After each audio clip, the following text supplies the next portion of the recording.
আসসালামু আলাইকুম, welcome to Tasfiq move tiny world family. এখানে প্রায় কেজিখানে ঝিঙ্গা রয়েছে, আর এই ঝিঙ্গাটা দিয়ে আমি ইলিশ রান্না করব।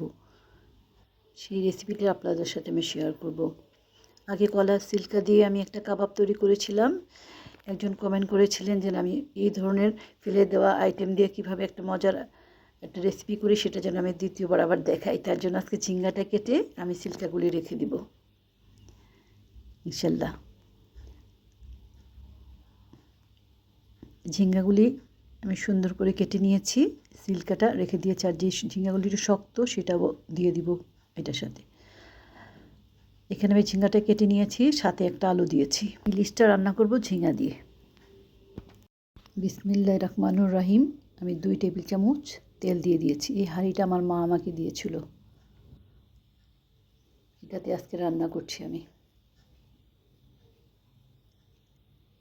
মানুষ চলে যায় কিন্তু তার জিনিসগুলি থেকে যায়, এটাই জীবন। এখানে 1 টেবিল চামচ পেঁয়াজ নিয়ে নিয়েছি, 1 চা চামচ আদা বাটা, 1 চা চামচ রসুন বাটা, আর 2টা কাঁচামরিচ কুচিয়ে নিয়েছি আমি।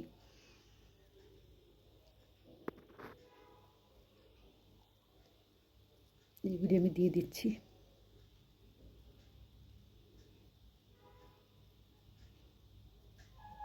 ভালো করে আদা রসুনটা আমি ভেজে নিব যেন কাঁচা গন্ধটা না থাকে। সেই বাটিটা ধুয়ে অল্প করে একটু পানি দিয়ে দিলাম, যেহেতু তুমি গুঁড়া মশলা দিবে তো, যেন পুড়ে না যায়। এখানে আধা চা চামচ হলুদের গুঁড়া, আধা চা চামচ মরিচের গুঁড়া, আধা চা চামচ ধনিয়ার গুঁড়া আমি অ্যাড করে দিচ্ছি।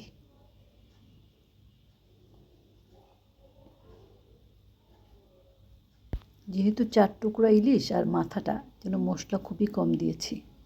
এই রেসিপিটা আমার মায়ের, আমার মা খুব মজা করে রান্না করতো।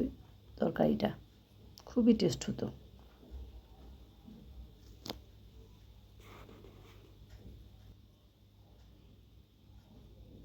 স্বাদ মতো লবণ দিয়ে দিলাম। আমার মায়ের দেয়া হাঁড়িতে করে মায়ের রেসিপিটাই আজকে আমি রান্না করছি। জানি না কেমন হয়, কিন্তু খুব মনে পড়ছে ওনাদের কথা। আল্লাহ পাক আমার মা বাবাকে জান্নাতবাসী করুক, আমিন আমিন আমিন। ভালো করে মশলাটা কষানো হয়ে গেলে আমি মাছটা দিয়ে দিব। মাছটাও ভালো করে কষিয়ে আমি একটু তুলে রাখবো, কারণ অনেক সময় ইলিশ মাছটা ভেঙে যায় তো, একটু তুলে রেখে দিব। তারপর আমি সবজিটা অ্যাড করব। আবার ঢাকনাটা দিয়ে মাছটা একটু কষাবো।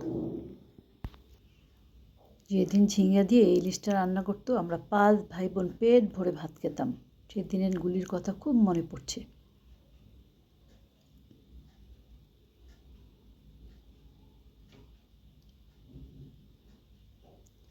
এবার মাছগুলি আমি এপিট করে দেব এই পাশটা একটু কষানোর জন্য।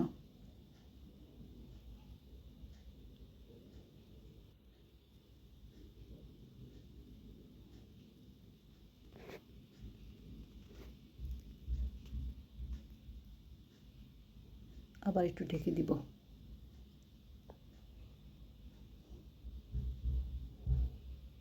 এই হাঁড়ির হাতলটা ধরে একটু নেড়ে দিচ্ছি, কারণ মাছ তো বারবার নাড়া যায় না, ইলিশ মাছটা ভেঙে যায় তাড়াতাড়ি। আবার ঢাকনাটা দিয়ে দিলাম। মাছটা কষানো হয়ে গিয়েছে, আমি তুলে রাখছি। এবার আমি ঝিঙা এবং আলুটা অ্যাড করে দিচ্ছি।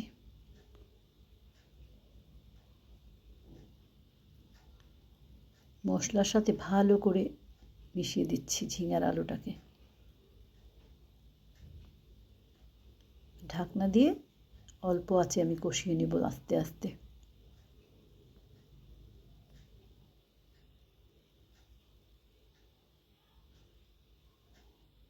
আবার ঢাকনাটা দিয়ে দিলাম।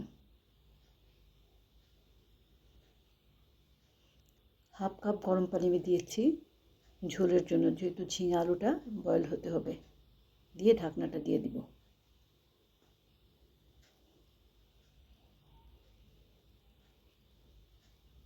আলহামদুলিল্লাহ, ঝিঙা আর আলুটা বয়েল হয়ে গিয়েছে, আমি মাছটা অ্যাড করে দিচ্ছি।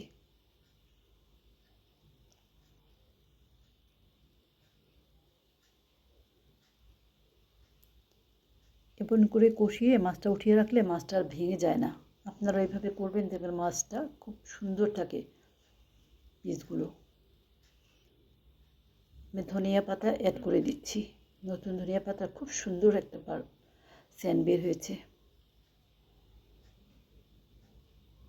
ঢাকনাটা দিয়ে দিলাম। আলহামদুলিল্লাহ, রান্নাটা আমার কমপ্লিট।